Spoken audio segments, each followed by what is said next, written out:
Okay, ladies who are on social media, probably more than I am, although maybe not. Have you heard of the do it at home Botox? No, but I'm not surprised. Britta, do I it. have, but I haven't like seen anything of it. I've just heard of it. Okay. All right. Well, today we are going to do a segment on the dangers of do it yourself home Botox. I couldn't really believe that this was a thing, but somebody sent me an article about it, and it really is a thing. So, yeah, do yourself Botox. New trend on TikTok and social media. What could go wrong injecting a powerful neurotoxin into your own face? Sounds pretty safe, right? Yeah.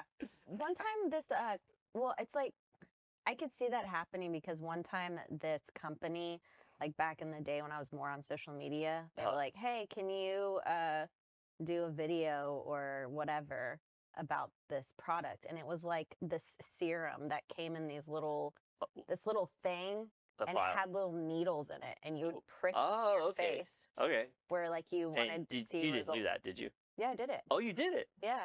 And It was weird. It felt like you were just like putting Velcro, like did you see a really difference? pokey Velcro. No, not really, but I only did it once just for that video because I just don't. It was a lot of work and it freaked me out because I was putting needles on my face. Yeah, I mean, injecting your own face with needles is that's pushing the limits. Yeah. So, and people nervous. do this because it is dirt cheap. I mean, It's always good for needles. Right, yeah. That's always the best medical products, are the ones that are the most cheap. Dirt cheap. So there was a TikTok video, I guess, floating around. Actually, I clipped part of it. So let's watch that TikTok video. Brenna, throw it up there. Okay, so here's your long-awaited Botox Inotox update. I got Inotox 100 units from Celamade.co. There's lots of creators on here that have like coupon codes for 15% off.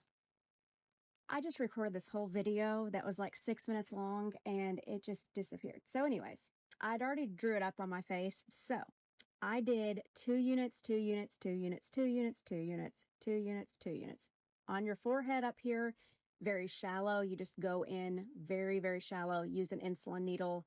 You can get those off of Celamade too, or I got mine off like a pack of 30 for like $7 off Amazon. Then if you want to do I think this is the glabella, you got to go 4 units here, 4 units here, 4 units here, 4 units, 4 units. And you just hold, this is a pretty deep one. And then these I went in at an angle, not too deep. And then if you want your brow lift, you do 2 units just right here, superficially under the brow. And then I did 3 injections of 2 units apiece, right around my eye for crow's feet. And those are very shallow as well. Again, I am not a professional, but you guys were asking me, so I'm telling you what I did. She seems like she goes to get Botox a lot. I'm not a professional. I mean, even her technique that she was describing is not really accurate. So, there's a few of these products out there. The one that she's mentioning is Inotox, INNOTOX. Is that like a fake Botox? It's actually, I mean, it's a Botox clone. It is so actually. It's not as like potent, maybe. I think that it's allegedly supposed to be pretty similar in its potency. It's made out of South Korea. Okay. It is a botulinum toxin, so it's not. Yeah, there we go. What's that other Botox? That's not Botox. So there is Dysport. Is probably Dysport. Yeah. We actually have. I don't know why, but the girls in the office want to get Dysport. I guess because people ask for it. So we do offer Dysport, which that's a legit botulinum toxin. And there's Xeomin is the other one. I used that one. I didn't really love it, but I didn't use it very long. There's one more too. I can't remember the name of it. I just like Botox because it's got brand name recognition. Yeah, trusted. Yeah, it's trusted. Yeah, it's been around forever. We have a comment, but it's about the last segment. Oh, okay. Is that okay? Yeah, sure, absolutely. Robert said, "What about stem cell for plastic surgery or enhancement? Is that the same as this dumb vampire thing?" I would assume that, yeah, I would lump all those in like PRP and stem cells. But I mean, I don't think that anyone's doing I saw the Kardashians advertise for stem cell stuff, stem cell for for rejuvenation. like stuff like that. Yeah, Oh, really? a recent post. I think it was on like Chloe's. Oh, I'll have to look page. for it. Hmm. I mean, there's all kinds of stuff And they out had there. like a vial. It's not something that's like mainstream for sure. No, it's for the top 1% people. to do. You're right. So yeah, who Not knows? not for us hobos over here. I know us pores. Yeah. Us pores. Yeah, I'll look into that, but I'm not sure that that's really like a really popular thing. Yeah. All right, so Initox. Initox is this Botox clone out of South Korea. It's approved in Korea, but it's not approved in the United States. It does not have FDA approval, which, I mean, that's one of my, potential issues with this. Anything that's not FDA approved, especially coming out of, another country. I mean, I know South Korea is, pretty first world, but I mean, there's not as much regulation. So, things you have to like be worried about are, potential contaminants, infection risk, like the potency. Like what website you're getting it from? Yeah, that too. I mean, you don't know if you're getting like a fabricated product or the original. I mean, anything you're ordering something from out of the country is just a little bit, potentially sketchy. It is cheap.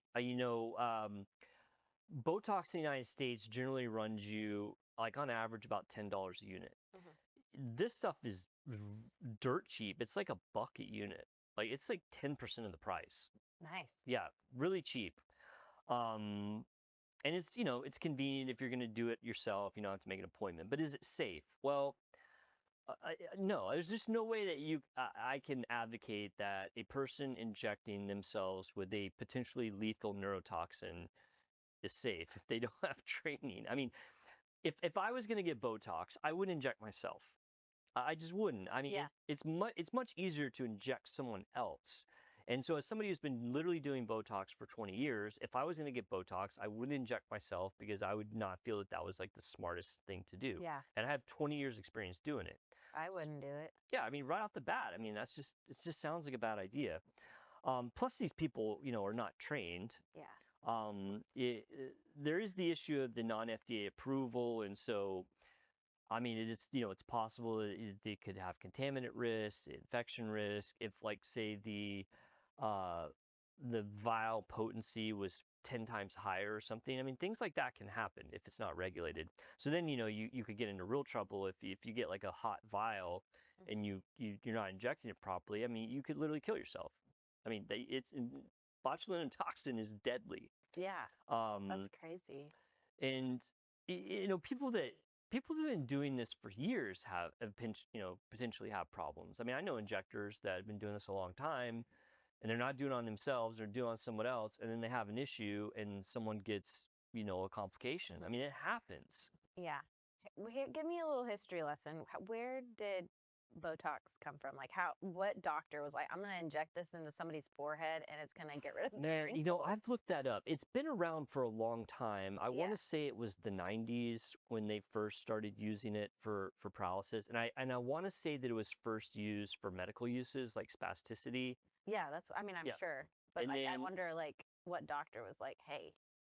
Well, they figured out that if you don't inject it into your bloodstream, that it doesn't really go anywhere. Yeah. If you inject it into a muscle, it tends to stay there. Uh-huh.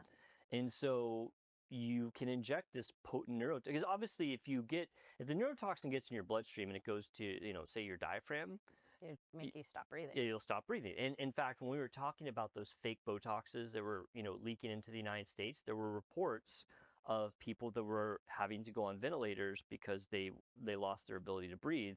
And we kind of postulated that that was because the vials were hot, meaning instead of 100 units, it was 1,000. And then, it's when you're injecting super high doses, it's more likely that it can, get Yeah. into your bloodstream. And there have been reported deaths from medical use of Botox. And the reason for that is because, when you're injecting bigger doses into deeper areas, there's more risk that you actually cannulate a blood vessel and then hit the vial, right? Yeah. Versus in your face, the blood vessels are so tiny that, if you do hit a blood vessel, the needle just tears right through it, and you're not like injecting into it like an IV, Yeah. right? So, I mean, at the end of the day, Botox is potentially deadly. And to have somebody with no training injecting a deadly substance. I need to get more deadly substance in my forehead. Speaking of. Oh, anytime. I won't make you do it yourself. I'll be Thank happy. you. I'll be happy to do it for you. But yeah, I mean, the risks are the more realistic risks are you either inject it and it doesn't work because you don't know where to inject. That girl was saying you inject shallow. You don't want to inject shallow. You want to inject into the muscle. If you inject too shallow, then you're going to get a partial result or no result at all. I mean, I can tell when I'm putting a needle in someone's face, I can feel the difference between skin, fat, muscle, and then bone. And so just from years of experience, I can put that needle right where it needs to go, get a super smooth result. I mean, people who have never done this before are not going to have any idea. They'll be lucky to know where to put it in their face to actually hit the muscle. Yeah. You know, because you do have to have some knowledge of anatomy. She's saying like you inject it with an insulin needle, and insulin needles are very small. So that's correct, but you know, even that's wrong because although I do use an insulin needle to inject, I don't draw with it. If you draw it up with the insulin needle, the mere act of like putting that insulin needle into a vial dulls it, and then it makes the whole process worse. You know, so even what she was saying, like basically, I have issues with everything she said. Yeah. You know, I mean, she did get the right locations, although when she was doing her corrugators, which are these right here in the glabella area, where she put was way too low. I mean, if you inject too much that low, it'll get into your eyelid and then you'll get a droopy eye. Yeah. So, I mean, just everything about what she said was basically wrong.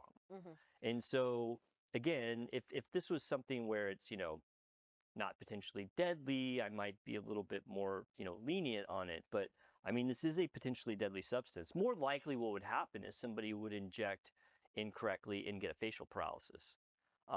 You know, because that is a thing. I mean, I personally have never had one, knock on wood. I've never had somebody get a facial paralysis because I'm just very, How long do those last? the length of the Botox. So 4 to 6 months. Ooh. Yeah, I mean, you could get like a droopy eye, like it looked like you've had a stroke, a droopy mouth. That video went on and said she was injecting it around her mouth. I was just like, oh my God, I don't even inject around people's mouths because I just don't want to take the risk that they get like a, hey, how's it going? You know, Oh Lord. kind of thing. Ew. So, yeah, I mean, just everything about this to me is just too risky. I mean, I get that it's cheap. I know that, you know, money is a big issue for people, but I mean, if the potential risk is death, I just think that like there's a point where you say, okay, it's not worth Yeah. it. Or if you like, you know, get a This facial is- paralysis. Yeah, like this isn't an at-home procedure. No, you know, and it's not like it's super complicated, but I mean, again, you know, I've worked with a lot of injectors over the years, and even people that have been doing this a long time, you know, occasionally have, you know, issues. Not all the time or commonly, but it does happen. And so if you have zero experience doing this and you're using a product that's basically not FDA regulated that you got from, you know, some other country's website, I mean, it just is a recipe for problems. Do they still have Botox parties, like where doctors come to your house Yeah, I and do think that? so. I mean, I don't know if that was like it's hard to get. allowed anymore. No, you can do it. I don't do that anymore. I did that when I was young, you know, when I was fresh out of training, because like you'll do anything to get patients, right? Yeah. I think that some of the injectors occasionally still do them. Yeah. It is still a It's thing. just like a way for like them to get it. Like it's like almost like if somebody buys something wholesale because there's like all these ones. Right. Yeah. You do. So it's like a little cheaper sometimes. Yeah, you get a discount, you know, by you. Normally, what happens is the person that set it up gets their Botox for free. Yeah. And then everyone else pays regular price. That makes sense. So- But I mean, that's a way to get at-home Botox for a little bit. Right. cheaper. Yeah. I mean, I get that. I get the Botox expensive, and you know, and some people might be like, "Oh, of course, this guy is going to say this is a bad idea because he wants to make money." I mean, we don't make any money on Botox. Really? I mean, we technically do, but it's not worth enough for me to go out there and say that something is a bad idea if it wasn't really a bad idea. You know, we just offer Botox because people expect you to offer Botox. From a pure dollars and cents standpoint, Botox is not a big moneymaker. yeah, you but know. it's. I mean, but it's like it's effective. It's effective. No, it's great. It's And a great. I feel like that's like to me. I feel like Botox is like that. Like it's that first procedure that maybe gets them to like trust Right. you with more stuff. 100%. Yeah, because people get Botox and they're like, "Oh, what else you got?" We got And lasers. we got lasers. We got fillers. I mean, fillers and lasers actually have a pretty good, you know, ROI. Botox not so much. And there's just too much competition. Yeah. I mean, you can get Botox practically at the gas station down the road. I mean, everyone and their grandmother's injecting Botox because the laws are so loose on We Who won't can be going inject to the gas station though. gas station Botox? No. You wouldn't do that.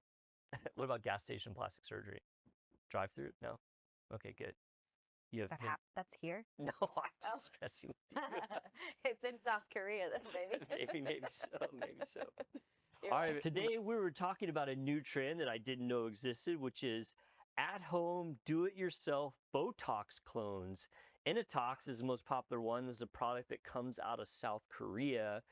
And I have to say that injecting a potentially deadly neurotoxin into your body when you have no training whatsoever is just a really, really, really bad idea. It is cheap, I will grant you, and Initox is dirt cheap, but it's not FDA regulated, which brings up the questions of contaminants, risks of infection. You could potentially get a hot vial where the dosage is way high, or get a vial that has none in it whatsoever. And then the fact that you're injecting this deadly neurotoxin into your own body without the proper training and knowledge and technique. And I will tell you that even people who are experienced injectors occasionally have issues, and some of the potential issues that could pop up are the muscles getting paralyzed that you don't want to get paralyzed, so you get like a lazy eye or a droopy mouth. And the biggest risk is death. I mean, Botox is deadly. If you inject this stuff into your bloodstream, it absolutely can kill you. So yeah, I'm gonna have to say that do-it-yourself Botox at home is a super, super bad idea. I get that it's cheap, but not worth the risk in my opinion. So today we were talking about the vampire breast lift. I didn't know this was a thing, but somebody called my office asking about it, so I had to look it up. I knew what it was going to be. It's platelet-rich plasma injections in your breast, and PRP is a thing, mostly used for joints to improve the overall health of maybe a chronically damaged joint, where there is some data to show that it's effective. And of course, some people have jumped on that technology to say that it's great for doing a non-surgical facelift, which I don't really believe that works, and now a breast lift. And the only positive thing I can say about the vampire breast lift is that it's probably not harmful to you. But today we looked at some befores and afters in our segment, and we just really did not see much of a difference. And this procedure will cost you $2,000 to $3,000 per session. And this is not an FDA-approved treatment. And when you look and see who's offering this, the doctors I found were internal medicine doctors, OBGYNs, people who really don't know anything about aesthetics. So yeah, I think that the vampire breast lift is kind of a scam, and I would advise you not to waste your money. So there you go.